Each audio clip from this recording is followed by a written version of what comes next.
We shall now go on to the next unit, in which we shall be discussing regarding the loads on bridges, followed by which we shall look into the design of simple bridges. Now, first, in this lecture, we shall be discussing regarding the loads on bridges. Now, in India, there are two independent bodies that take into account they had designed their own specifications and design practices for bridges. One is the corresponding IRC, Indian Road Congress, through the code IRC 6 2016 is the latest version. Then the Indian Railways has their own code for the railway bridges. It is given the corresponding load specifications are given in the IRS bridge rules. Now we shall now go into the different loads that can act on a bridge during its lifetime. So you have got dead loads, live load, impact of the vehicular live load, wind loads, water currents, longitudinal forces that includes both tractive or braking force and frictional resistance to bearings. Then we have centrifugal forces, buoyancy, earth pressure including the surcharge, raking forces, temperature effects, deformation effects. Then you have secondary effects, erection effects, seismic forces, snow loads, then collision of loads on barrages or vehicles. Then you have wave pressures, and finally creep and shrinkage effects. Now, first we shall discuss is the dead load. Now, dead load, as you know, it is nothing but the self weight of all the bridge components and all other elements, all other attachments that have been fixed upon the bridge. So this is the first load that we usually calculate for the design of a bridge. So it includes all elements in the superstructure, that may be the deck slab, the girders, the pylons, the towers, the footpaths, the wearing coat, curb, railings, utilities, etc. In the substructure part, you have the corresponding bearings, piers, everything. So all these loads due to the self weight of the structures are taken into account. Now, the corresponding code gives us unit weights. IRC code gives us unit weights for determining of loads, means for determining of the self weight. As such, the unit weight is given. But sometimes, in case that unit weights are not given, then we have to determine them by actually weighing a representative sample of the material which we want to test. The next is the live load. So as such, live load consists of the imposed traffic loads that may either be due to vehicular effects, or it may be due to rail or the pedestrian cycles. Okay, so each of these come under live loads. Now, what usually bridge codes does is that they specify certain loads depending upon certain real or imaginary vehicles. Okay, there may be either real vehicles or imaginary vehicles which they have constructed for simulating the effect of a vehicle.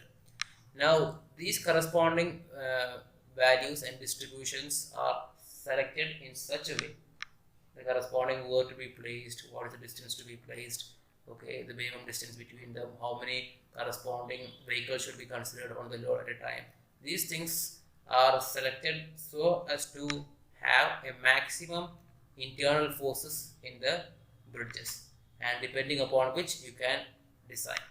That doesn't mean that we put everything at the same time, but depending upon the real conditions, the realities, the live load placing, what is the type of vehicle and how they should be placed is determined.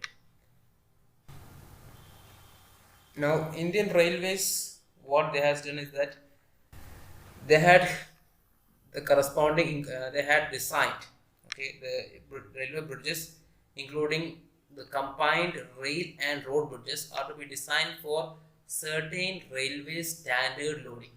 Okay, that is something called a railway standard loading that is given in the bridge loads. As you know, in India there are three different types of gauges.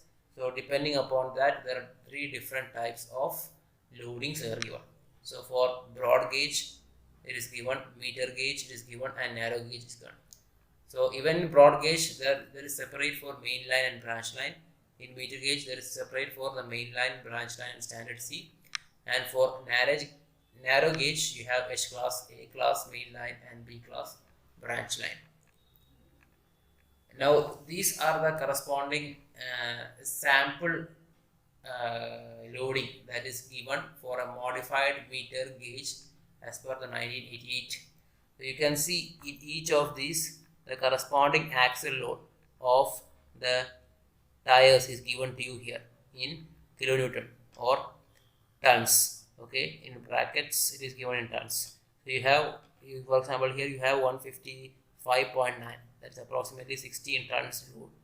Okay, so each of the corresponding train wheels, the corresponding load is given to you here, and the distance between each of these train wheels is also specified here.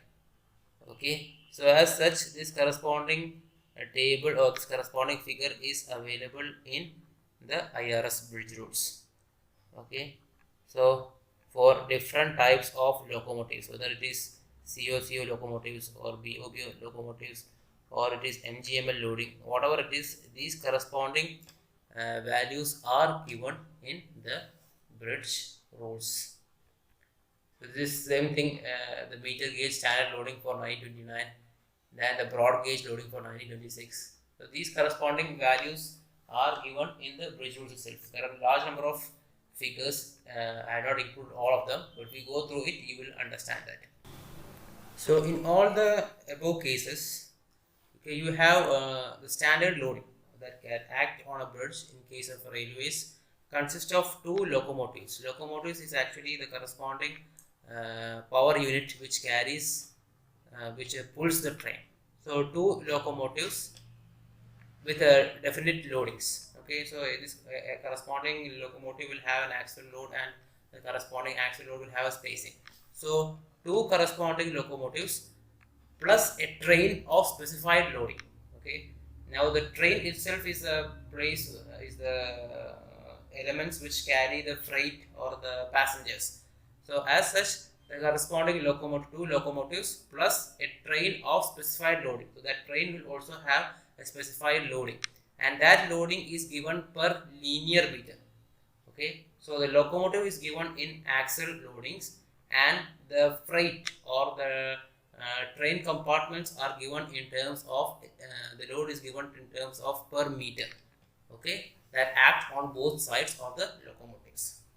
So in order to have a uniform gauge throughout the country, you see the railway bridges have formulated that each railway track or each railway track that covers the bridge should be designed for the broad gauge main line standard loading, which we had discussed earlier.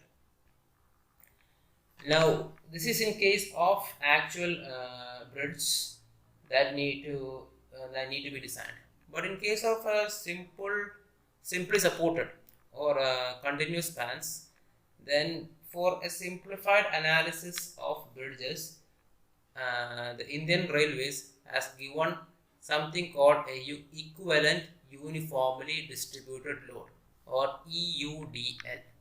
Okay, so EUDL is something in which the point loads, the point axle loads are converted into a UDL. Okay, so as such the value of this UDL, what is the value of UDL depends upon the span length, and this corresponding conversion from the axle load, axle point load to EUDL is based on a regressive analysis that has been done. So the code as such gives the corresponding value of bending moment and shear force for a spans up to 130 meters based on this EUDL. Okay, so this will be almost equal to the corresponding actual analysis in which we consider the axle point loads. Okay, it's almost equal but not exactly equal. For as such you can use this for small bridges. So these tables are given to you in the code, in which the tables for first the bending moment I am showing here, first the bending moment. So as such, depending upon the different span lengths, okay, 1 meter to 1.5 meter, 2 meter, etc., the corresponding the total load that need to be considered for bending moment. The total load that need to be considered, you see, the bending moment value is need to be find out when the EUDL value is 313.8 kilonewton. Okay, that is in case of mmg loading in kilonewton as well as in tons. So this corresponding EUDL value must be kept on top of the span to determine the value of bending moment. This value is not bending moment. Each of these values are not bending moment, but they are the equivalent uniformly distributed load that needs to be placed on the span to determine the value of bending moment. So this value from 1 meter till 130 meter, it is given to you for different types of loading. Okay, mmg loading, modified Meter gauge loading, then ML standard loading of 1929, BL standard loading of 1929, and C loading of 1929, depending upon the whether it is a main line, branch line, depending on which type of gauge, which type of branch or main line, etc. These corresponding values are given to you in the code. Okay, this is the corresponding value of EUDL that should be placed on the span for determining the bending moment. Now there is also something called an impact factor, which we'll discuss later. Similarly, for determining of shear force, here, the corresponding value of EUDL to be placed, that is also given. So both are different. Okay, as such, both are different. Maybe the first value may be same to you, but for example, consider some value. For example, 60 meters. Here it is 3817.9. The same thing if it come to 60 meters, here it is something 3624.7. So there is slight difference. Okay, so EUDL has been given separately for finding bending moment and separately for finding shear force. Now, code also specifies the class of loading that is applicable to different types of bridges and their span. So depending upon the type of bridge and the span of bridge, IRS has also specified the class of loading to be used. Now, except in the case of special bridges, this is in case of a rigid frame or a cantilever or a suspension bridges, for simply supported and continuous spans, we can use EUDL.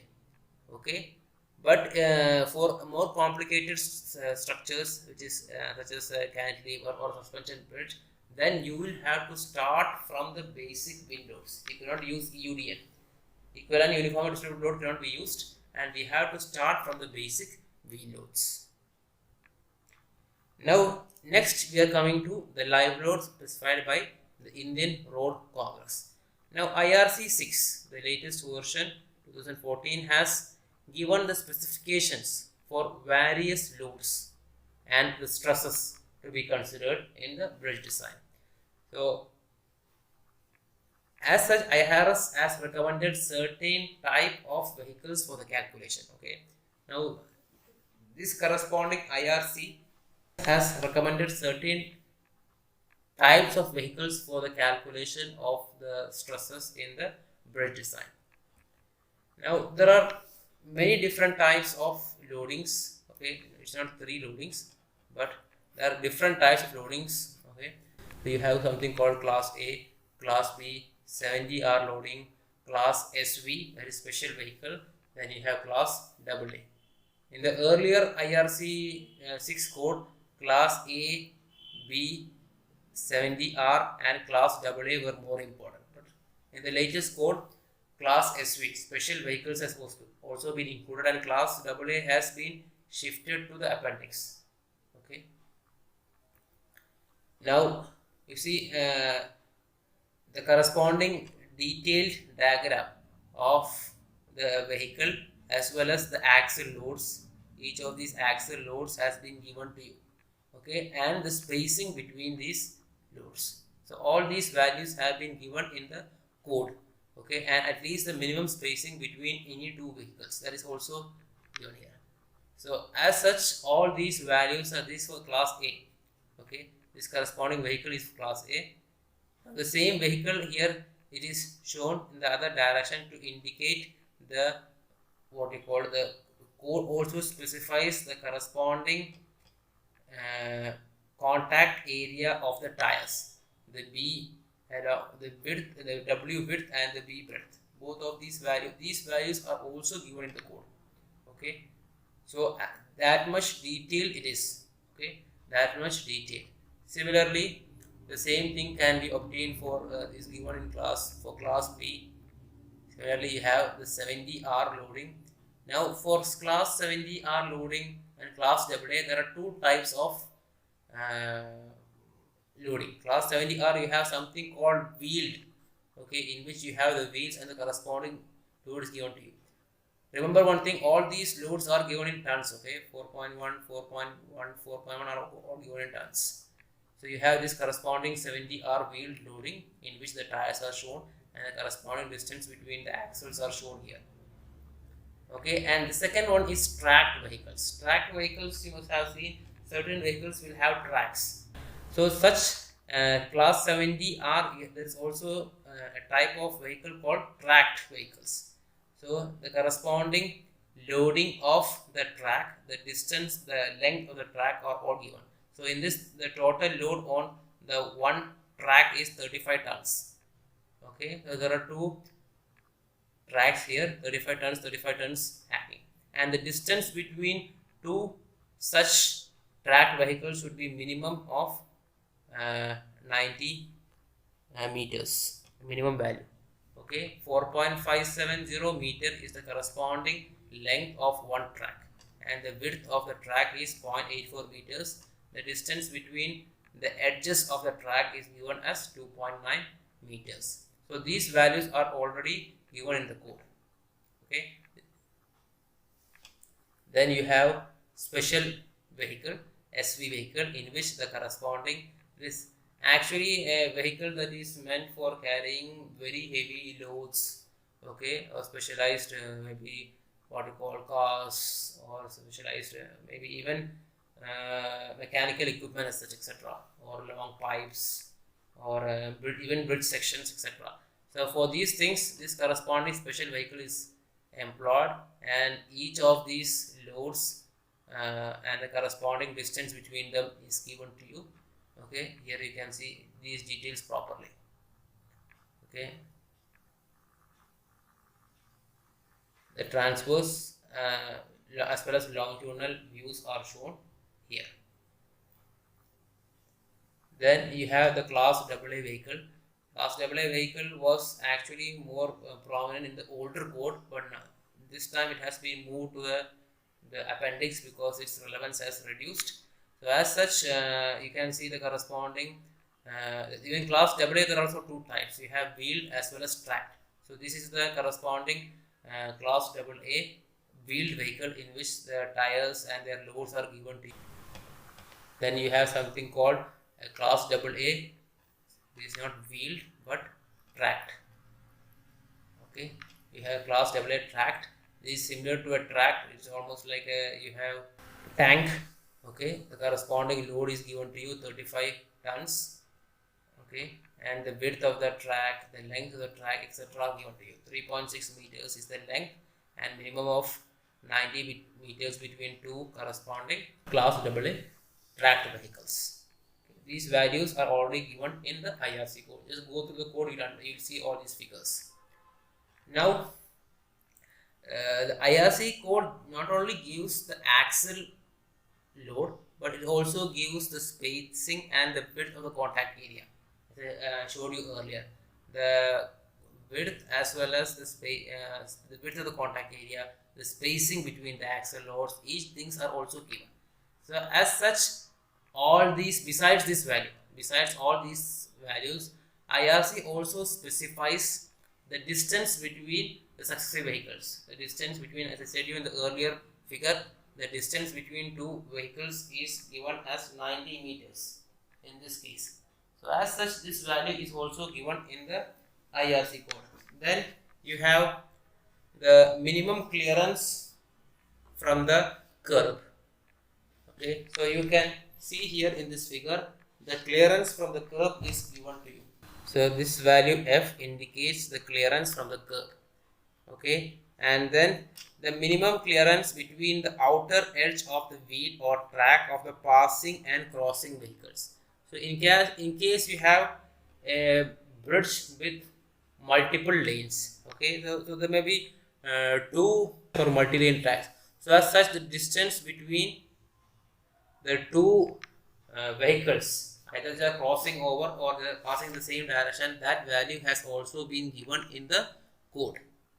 Okay, and the different depending upon the number of lanes, what are the different combinations of vehicles that must be used, that is also given in the code.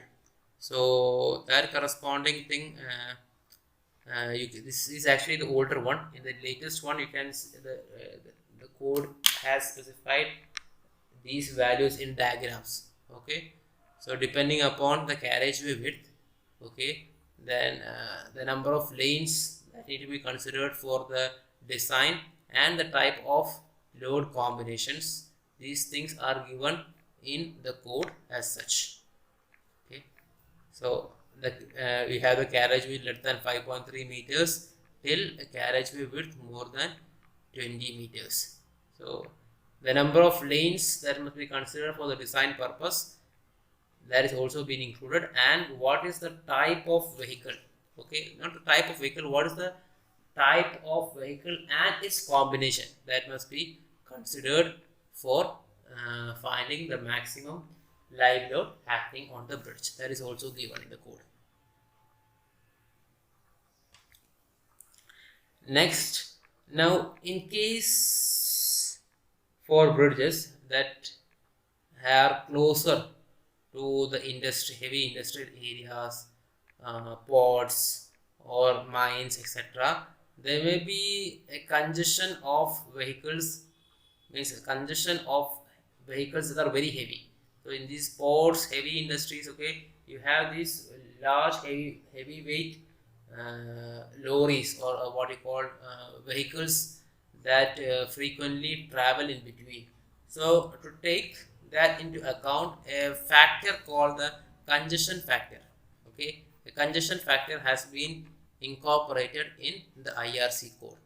Okay, so that corresponding depending upon the span of the bridge, okay, the corresponding congestion factors. So for small spans, okay, the congestion factor is minimum 1.15, means the load will be increased by 1.15 times, and for a value that is beyond 70 meters, if the length of the span of the bridge is beyond 70 meters, then a factor of 1.7, that is more than 1.5 times, almost 1.7, needs to be included only for what you call bridges that are closest to heavy ports, okay, mines, etc., because the number of vehicles, heavy weight vehicles, will be too much. So to incorporate that into account, this congestion factor has been included in the code. Now, in case if a corresponding bridge has more than 2 lanes of traffic, okay, if the number of lanes of traffic are more than 2, then the thing is that it is not expected that at all times that all the corresponding lanes will have loads every time. In the most extreme case, okay, it will be there, but in general case, there may not be loads in all the lanes simultaneously. So as such, the code has specified, IRC's code has specified a reduction in the longitudinal effects. So depending upon the number of lanes. So for 2 lanes, as such, there is no need of, there should not be any reduction. But if the number of lanes is more than 2, whether it is 3, 4, 5 or more lanes, a reduction in the corresponding value, corresponding load has been, reduction in the longitudinal effect has been considered. It is not just load, but the longitudinal effect only has been considered in the IRC code. What I discussed earlier in live load was all regarding the vehicles. Now the next type is footbridges, the pedestrians. So as such, in case of a general pedestrian bridges, in case a bridge is constructed only for pedestrian purposes, then the loading shall be 400 kg per meter square. Okay. Now, where the crowds are likely to occur, means if the corresponding bridge is located to a very populated area, or a mall, or a center of pilgrimage, etc., or large fests, etc., in that case, the corresponding intensity of loading should be increased from 400 to 500 kg per meter square. Next, in case of pedestrian traffic on highway bridges, what I have discussed right now is for footbridges. Now you see, in highway bridges, there will maybe a small lane for pedestrians. So for that corresponding pedestrian lane, okay, meant for the people who are walking, okay, the loading is given in the code as per this equation. Okay, so P is equal to P dash, where P dash is either 400 kg per meter square or 500 kg per meter square, depending upon whether it is, as I told you, whether it is a simple general pedestrian minus 40L minus 300 divided by 9. In case the span is over 7.5 meter but not exceed between 7.5 and 30 meters, this is the equation that need to be employed. So it is not full 400 or 500, but slight reduction is given based on the span. And in case the corresponding value is more than 30 meters, then the value is further reduced by this corresponding equation. So here the L value indicates the effective span of the bridge, okay, that means the main girder, and W indicates the width of the footway. So this corresponding value has also been given in the code. So instead of full 400, 500, some reduction is given for, because as you know, in highway bridges, the pedestrian lane is usually very lightly loaded. So as such, we don't consider the full 400 or 500, we consider much more reduced value. The next is the impact load. Now, the impact as such, the word impact as such is used to determine the effect of the moving loads. Okay, you see the loads of the vehicles are given to you in the live load. They are not static loads, but they keeps on moving. So in order to take into account, because as the corresponding wheel moves, sudden loading will occur at different points of the bridge. So to take that into account, a factor called the impact factor or impact load has been included in almost all bridge codes. Okay, so codes consider the impact load using dynamic factor.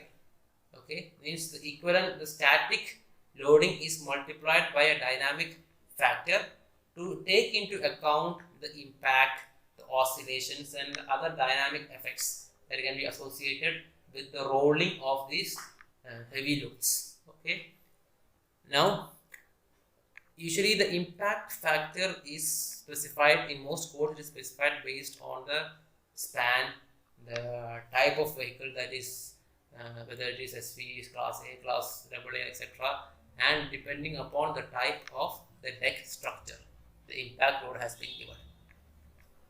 Now this is the corresponding general term. Now I will specifically speak regarding Indian Railways. Now Indian Railways use the term called dynamic augment. Dynamic augment, okay, to indicate the impact load. Okay, so the live load is multiplied by a factor called the coefficient of dynamic augment. The coefficient of dynamic augment, in order to get the maximum value of bending moment and shear force due to the rolling effect or due to the moving of these vehicles. Now you see the CDA, the value, okay, is based on the different tests that is conducted, the different research that is conducted by the Indian Railways, and as such this value has been given in the code. So this I have shown you earlier. If you remember earlier when I spoke about live loads in Indian Railways, you can see in the last, okay, impact factor CDA. Okay, this corresponding value has been given, okay, for different spans, for findings the value of bending moment, similarly for finding the value of shear force, this value has been given, the impact factor or CDA, coefficient of dynamic augment, CDA, coefficient of dynamic augment. This is what is also given in that table itself.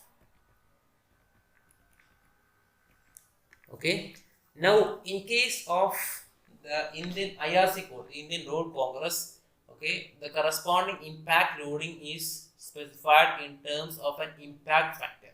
So instead of a CDA, coefficient of dynamic augment, an impact factor has been specified by IRC. Okay, so as such, the value of impact factor depends upon the type of vehicle, the span of the bridge, the velocity of the vehicle, etc. Now this, remember one thing, the impact loading is considered only for highway bridges, and in case of IRC, highway bridges, in case of railways, railway bridges. There is no impact factor considered in case of foot bridges or pedestrian bridges. Now the value of impact factor in IRC code has been given both in terms of a chart like this. So you see the corresponding value of impact factor up to a value, say I think it is 7 meters approximately, I don't remember exactly, up to some value it has been, the value is 55, and then it gets reduced, okay, till a value of 45 meters. At the value of 45 meters it becomes a constant 15.4%. So you see, as the span increases, the corresponding value of impact load or the impact factor as such decreases. This corresponding table is for class A and class B. Okay, this is for class A and class B, and the same thing has been given in terms of in terms of the equation. Okay, 4.5 divided by 6 plus L. This is in case of concrete bridges, and for steel bridges 9 divided by 13.5 plus N.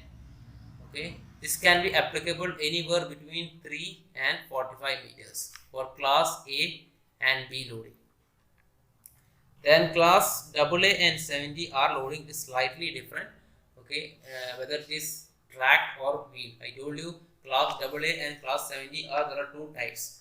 Okay, track as well as wheel. So depending upon the, for span less than 9 meter, for track vehicle it is 25%, for span 5 meter, and it reduces to 10% for 9 meters. Okay, so for 5 meter it is 25%, and for 9 meter it is 10%. Okay, in case of wheeled vehicles it is 25%. Now in case the span is more than 9 meters, okay, the corresponding value for RCC and steel is given separately. Earlier both have the same value, but in case it is not more than 9 meters, okay, depending upon the material type, also depending upon the class of vehicle, the value will vary between 10% up to 25%. Okay, so as such, for tracked vehicles the value is 10% up to a span of 40 meters, and in accordance with the curve in figure 5. Figure 5, this is actually the figure 5, this value. Okay, this corresponding thing has been given for RCC bridges and steel bridges separately.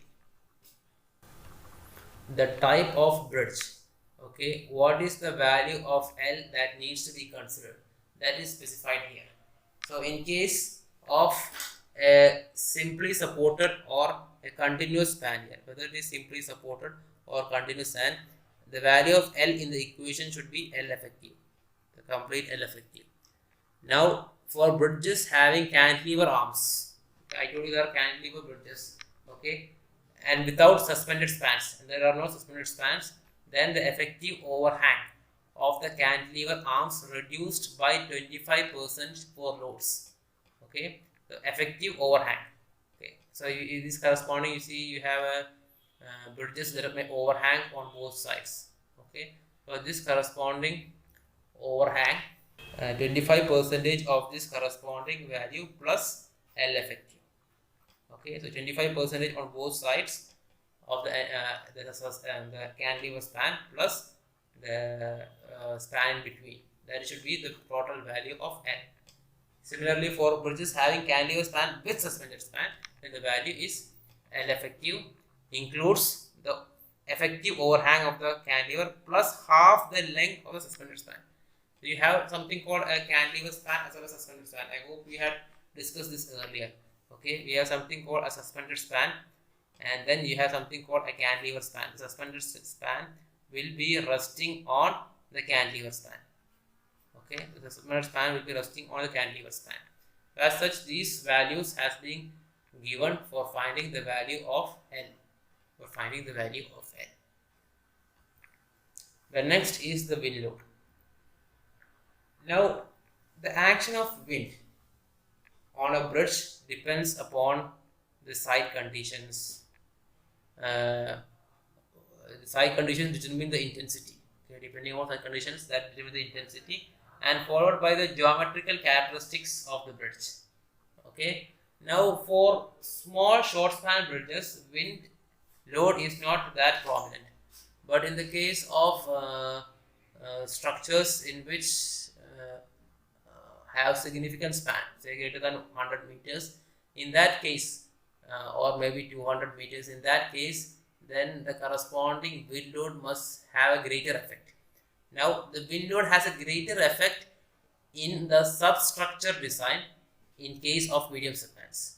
So, the wind load effect has a significant effect in the substructure design in case of medium spans, and has a considerable effect on superstructure in case of long span. So, for long span bridges like what you call suspension bridges or cable stayed bridges, the wind effects are more on the superstructure.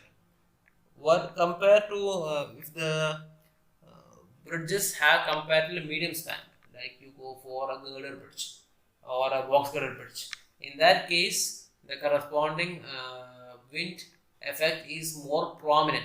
It doesn't mean that the other is not there, but the more prominent effect is in the substructure design and not in the superstructure design. Okay. Now, wind loads as such should be include the load acting on the parapets also. Okay, they should also include the load act on the vehicles and the bridge itself. All these, the bridge itself plus vehicles plus the parapets and other elements that block the wind. These things must also be added together. So, as such, wind load can act in both transverse as well as longitudinal direction. So, you have a bridge like this, the wind can act like this as well as like this. This is a longitudinal direction and this is the transverse direction. And the horizontal direction, okay, in the horizontal direction, the wind will act both along the longitudinal as well as transverse direction. But wind also causes a vertical uplift, okay, due to that difference in pressure as such, there may be a vertical uplift. So, besides horizontal loading, wind also causes vertical uplifting. Now, as I told you, the wind pressure on a bridge site depends upon first the location, the geographical location of the bridge, okay, and how the corresponding terrains are, okay, on the near the site. That determines the wind pressure. Then how much height it is, how height the corresponding bridge it is, and the dimensions, okay, both the horizontal dimension as well as the cross-sectional dimension. as such, the wind pressure depends upon all these factors. The horizontal dimension includes the longitudinal section, okay, how it is, and the cross section. Now, Indian Railways, as per Indian Railways, it has specified that the wind loads need not be considered for spans up to 18 meters. Okay, so in all other cases, okay, all part of the structures, whether it is substructure, if you remember one thing, wind load is not only acting on the superstructure but also the substructure. So in all other cases, the corresponding structure should be designed for wind pressure. Okay, and the wind pressure is calculated by considering an equivalent static pressure. Okay, as such, we'll discuss more about wind. As such, wind loading is a very long discussion, and understanding the code is a bit difficult. So some elements of the wind loading I shall discuss here, but not in the complete. Okay, we shall discuss that part a bit later. Now, the first thing in order to find the wind pressure is to determine the wind velocity. Okay, so first we have to determine the wind velocity, and depending upon the wind velocity, the pressure is based upon the velocity. So first we have to find the wind velocity. Now, in choosing the wind velocity, Indian Railways, what they has done is that we check the data that's available to us from the meteorological department. Okay, we can choose the data, we can check the data that's available. In case if that option is not available, in that case we can go for the wind force that is specified as per the IS 875 wind code. Okay, now the one thing that needs to be taken into account is that usually when the wind force is large, okay, when the wind force is large, then there is a combination in which no live load will be taken. Okay, so for a specified value of wind load, no loading. You see when the wind is very heavy or very strong, what happens is that the traffic above the bridge is not allowed. So for that combination, if the wind exceeds a certain value, okay, as such, no live load need to be considered on the bridge. So this corresponding value has been given in the IRS code. So for broad gauge bridges, the value is 1.47 kN per meter square. If this value of pressure acts, okay, then we have to consider there is a combination in the load combinations where there is no live load. Okay, and in case of meter and narrow gauges, the maximum value is 0.98 kN per meter square. Means if the wind speed or the wind pressure, it's not wind speed but wind pressure. Okay, it's not wind speed but wind pressure. When wind pressure exceeds this value, then what happens? We consider no live load on that. And in case of foot bridges, 0.74 kN per meter square. These are wind pressures, but not wind pressures and not wind speeds.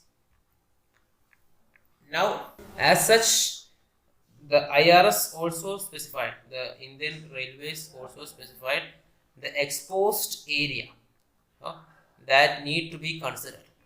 The area that need to be considered, because as such, once you know the wind velocity, for finding the value of pressure, we need to have the area.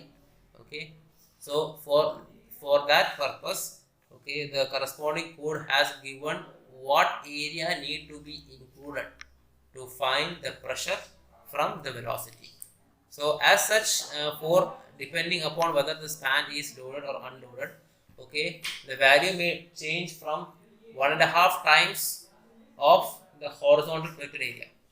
Okay, 1.5 times of the horizontal projected area in case for decks other than plate girders, like in other than plate girder bridges like box girder bridges, or you have simply support bridges, concrete elements. In that case, for 1.5 times of that horizontal projected area. I hope you understand the term the horizontal projected area. Okay. Now in case for plate girders, okay, the corresponding area of the windward girder, means the area in which the wind strikes, okay, that only need to be included. and then a small fraction, okay, of the area below the leeward curve side. So the windward side, there is the corresponding full area plus a small portion of the area below the leeward girder that needs to be included.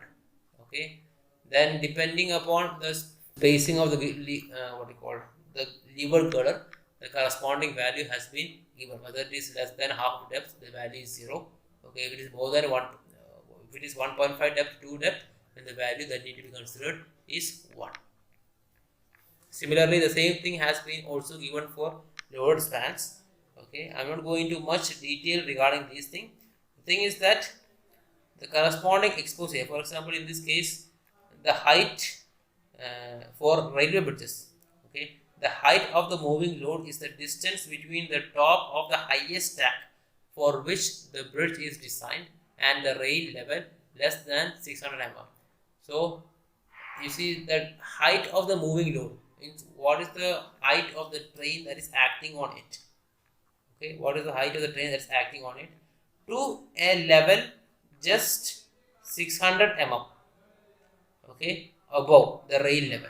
That area needs to be considered for designing for load spans. Means for load span, there is a load acting, there is a live load, there is a vehicle on top of the what you call the bridge. Okay, so as such, that is the meaning of that term. Okay, now in case of footbridges, the height of the moving load is taken to be 2 meter. Okay, 2 meter is approximate height of the person. So the height of 2 meters multiplied by the length of the bridge, that will be the exposed area. Okay, and I'm going to go into the next part. Okay, the wind pressure effect is considered as a horizontal force acting in such a direction that the resultant stresses in the member under consideration are the maximum. The wind pressure should be acting in such a way that the maximum value of stresses will be occurring in the bridges. Okay, so as such, these elements, what are the things that need to be included, are also given to you. I'm not going into much detail regarding this exposed area. Okay, in case if you have time, then we'll discuss this later. Now, Indian Road Congress as such, IRC code, okay, has given the wind load provisions. Okay, IRC has given its own wind provisions for span length up to 150 meters and for bridge piers up to a height of 100 meters.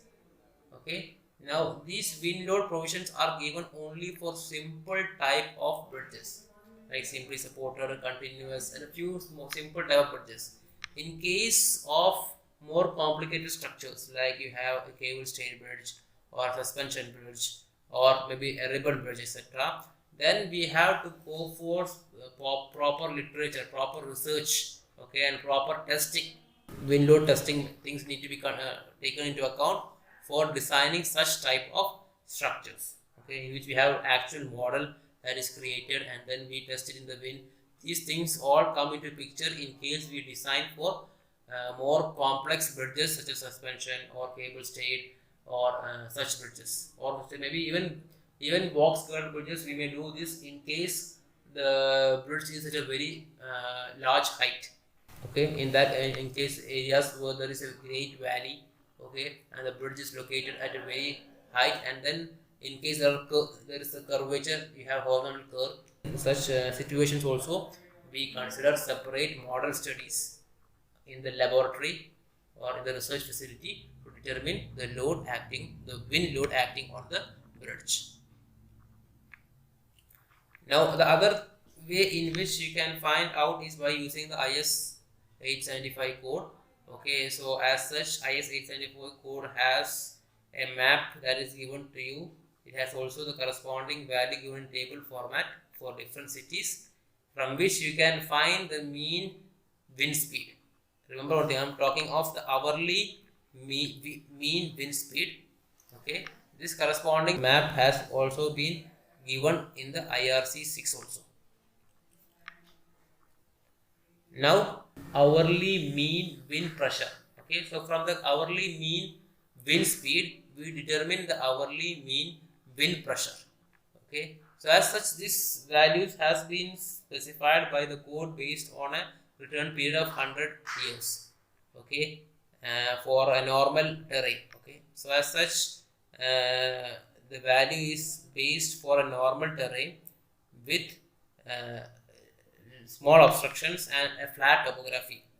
Okay, but in case if there is variations in height, okay, in that case there's a variation in the topography. In that case, we'll have to go for a more detailed analysis of the wind load, which I am not going to right now. You can refer to the code for the details. Okay, I'm not going to the actual calculation of wind load. Okay, that's a very long part, which I'm not discussing right now. Generally note that wind loads can either be horizontal or can cause an uplift.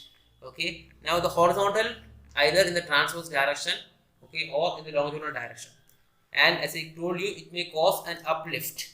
And besides these, the wind force acting on the bridge itself, wind force will also act on the live loads as well as on the pedestrians. The wind load that is acting on the live loads, that is important. Now, in case of the superstructure, I am talking of simple bridges, not complicated bridges. In case of simple bridges, the wind load acting on superstructure, the transverse and uplift load are given by the following equation. So this is the transverse wind load. This is the uplift wind load. Okay, if Ft and Fv. So we have the terms Pz, A1, G, Cd, Cl, A3, etc. Okay. Now remember the corresponding forces are assumed to be acting at the centroid. Okay. Now the value each of these Pz. What do you mean by Pz? Now as I told you, we get an hourly basic wind speed, from which you can calculate the hourly mean wind pressure. Okay, in Newton per meter square. Okay. Now A1 is the area, solid area, means the area on which the wind actually acts. Okay, and A3 is the area in plan. Okay, so A3 will be coming in what? In the vertical uplift. Okay, since the vertical uplift includes the horizontal area, so A3 will be coming in Fv. Then you have the drag coefficient. Okay, the drag coefficient as such depends upon the how the geometry, how the corresponding shape is there of the bridge deck. Then Cl, it is called a lift coefficient, that is taken some value depending upon the type of deck. So for a normal type of slab, we take it 0.75. Similarly for box girder, plate girder, all we take 0.75. And depending upon more other cross sections, we may take some other values that is obtained from the wind tunnel tests. Okay, and G is the gust factor. So here there are two terms, the drag coefficient, which I would like to explain, and the gust factor. Now, a gust factor is defined as the ratio between the peak wind gust or specific duration to the mean. Now you see, gust factor, you see, we are getting the value of the mean wind speed. Okay, mean hourly wind speed from the code. Okay, it is not the maximum value, it is a mean value. So in order to get the peak value, we multiply it by the gust factor. Okay, that is what we mean by the gust factor. So as such, gust factor is the ratio between the peak wind gust divided by the hourly mean wind speed. The next is the drag coefficient. Now drag coefficient is nothing but dimensional quantity. It actually relates the corresponding wind pressure on an object to the size and wind speed. Okay, the drag coefficient as such depends upon the how the geometry, how the corresponding shape is there of the bridge deck. The value of gust factor that needs to be taken for highway bridges up to a span of 150 meters is 2. That means the hourly wind speed must be multiplied by 2 to get the peak wind speed. Drag coefficient in case of the superstructure, that depends upon the type of deck, whether it is a slab, beam, box, etc., and the perimeter or the shape, you can say. Now, you see the drag coefficient as such, we should obtain it from the proper what we call tunnel tests or literature. Okay, and that has not been given in the code in case of superstructures. Now the drag coefficient is there for two things. Similarly, there's a drag coefficient is there for in case of the piers. Now this I had talked about two things. I had talked about the transverse as well as the uplift wind load. I hope you understand what we mean by transverse. This is the corresponding bridge. This is the transverse. The next we are discussing is regarding the longitudinal load. Now the longitudinal wind load as such is taken as a percentage of the transverse wind load. Okay, so it is taken as 25% in case of beam, box or plate girders. Okay, or it's taken as 50% in case of the truss bridges. So as such, the value of longitudinal wind load is taken as a percentage of the horizontal transverse wind load. That is what regarding superstructure. Now wind load, as I told you, wind load not only acts on the bridge superstructure, substructure, it also acts on the live load.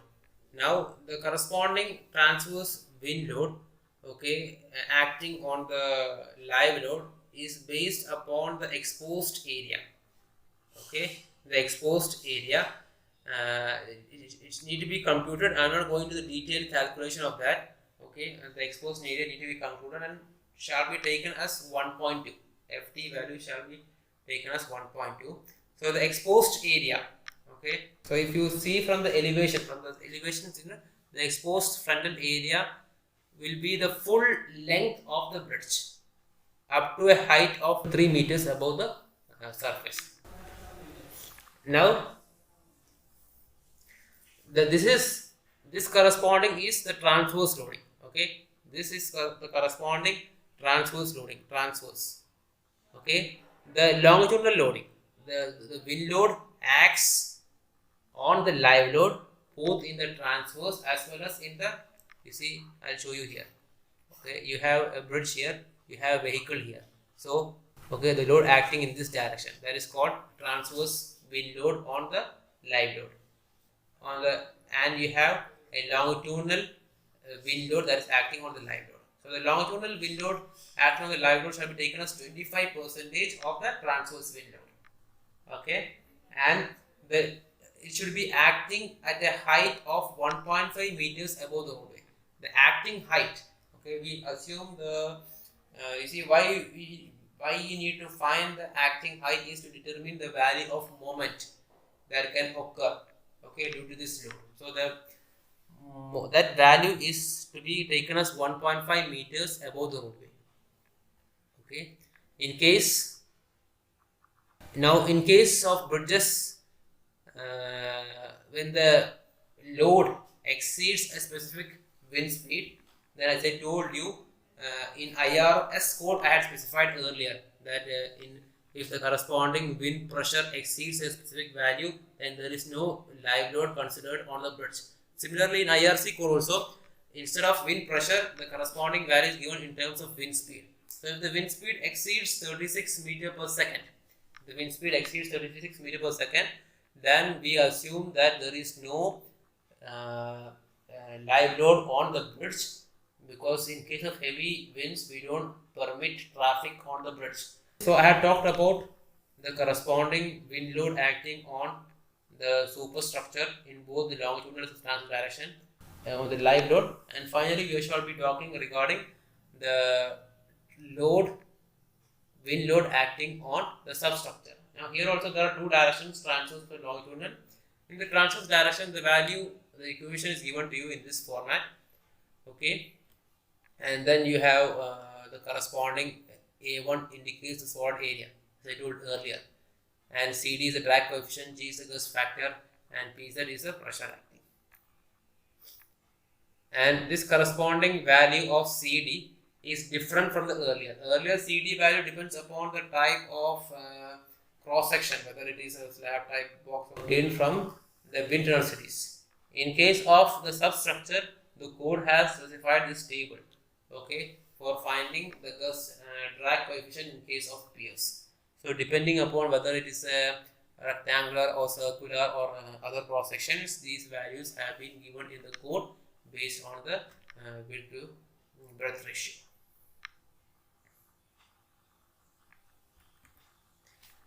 The next we shall discuss is the load with respect to water currents.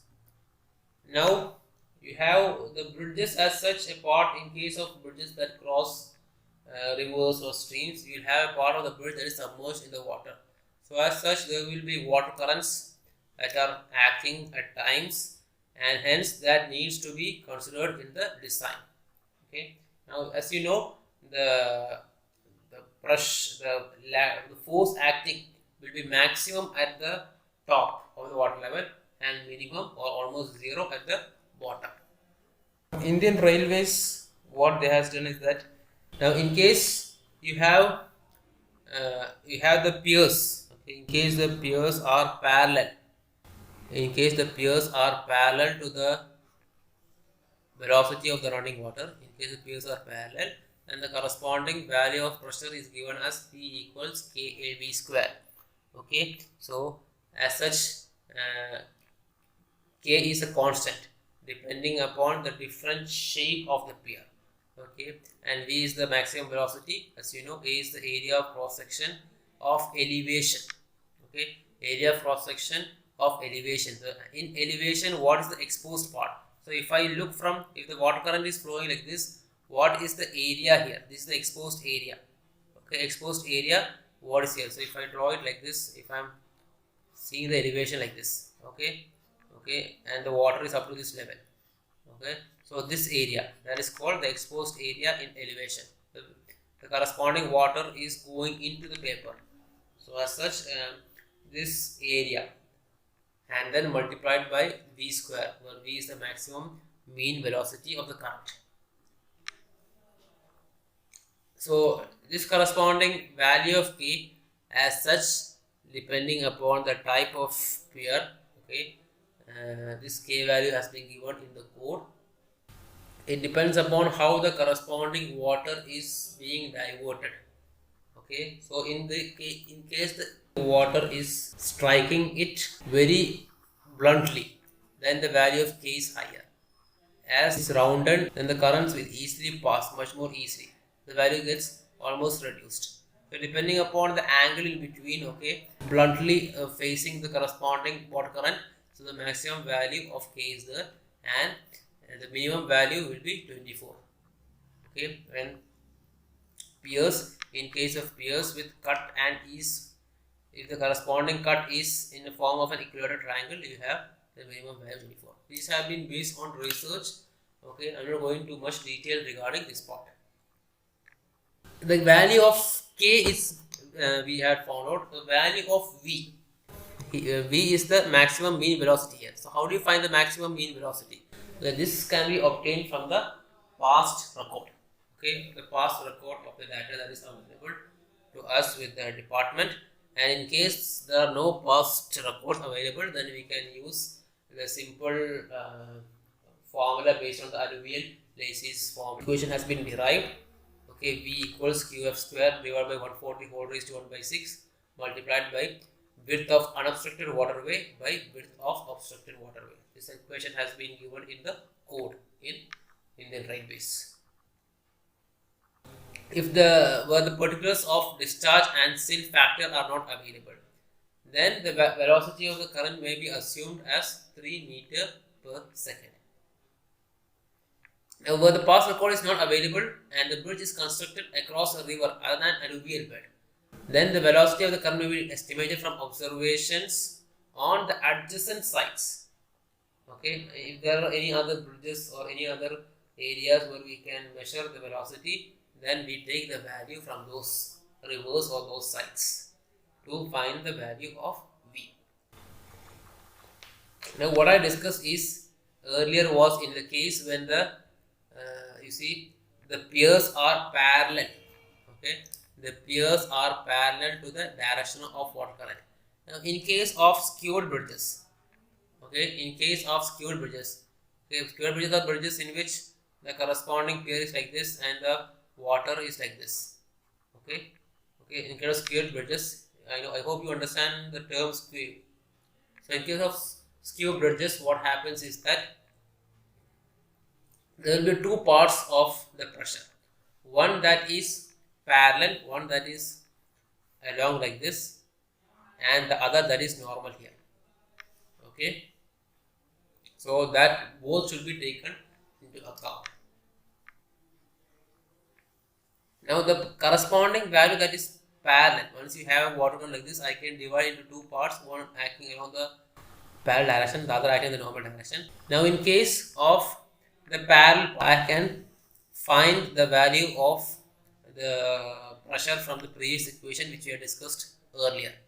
Okay, this equation P equals kV square. This is the parallel direction and this is the perpendicular direction.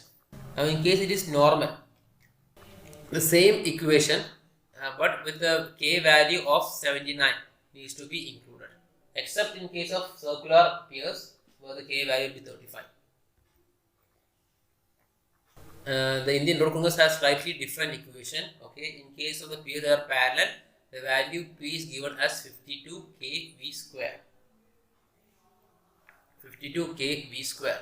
Okay, where P is the intensity of pressure due to the water current, V is the velocity of the current at the point where the pressure intensity is being calculated. Okay, it's not the maximum mean velocity, but where we are finding the value of where the pressure intensity is being calculated, that value of velocity at that point is meant by V, and k is a constant that depends upon the shapes of the piers. So as per since the equation is slightly different, the value of k is also different. It is not different from IRS here. So here the value of k will vary from 1.5 okay to 0.5. Okay. The value of k as such given in the IRS code and the IRC code cannot be compared. They are totally different things. Okay, as you know, the corresponding value of pressure will be varying with height. Okay, so as such it will vary from 0 at the bottom to a maximum value of 2V square at the top. So in order to find the corresponding at any height, the corresponding value can be given by this equation. Now here also the same thing is given in the IRC code also for skewed bridges. Okay, in case the pressure is parallel, then what we do, we calculate by the equation P equals 52 kV square. Now in case of this is the corresponding pressure in the normal direction, then this value of k is fixed. We take it either 1.5, that is for the rectangular pier 1, or in case of it is circular, we take the 0.66. In the earlier IRS code, it was the value was 79 and 35. Here it is 1.5 and 0.66. Now, as such, you can you see the current itself can vary. Okay, there is a possible variation of the direction of the current. So an allowance is made for the design of piers except for circular piers.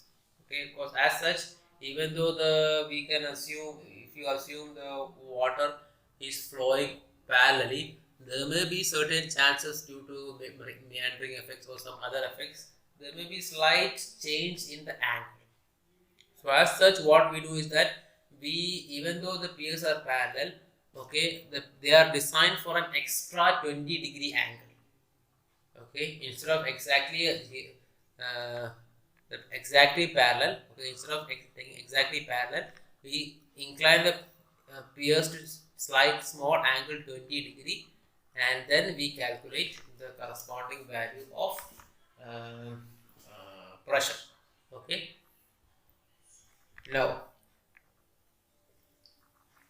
Now sometimes what we have is that we have multiple supports. In that multiple supports case, okay, in that then the entire support system, okay, is considered as one solid rectangular block. For example, if you have maybe you have multiple support like this. Okay, maybe you have a multiple support like this. You have one spanner built like this, one spanner built like this. So in the case of determining the value of current, what we do, we take this corresponding one complete block. Okay, one complete block for determining the value of pressure on the pier. We don't consider separate piers. So even though this may be 6 separate circular piers, we consider it to be one complete block. In this case, in case of a multiple number of piers, block piers, then the corresponding additional allowance which we have taken can be neglected unless there are cross currents. Otherwise, we can neglect it out. Now, then next we shall discuss in the next class. Thank you all.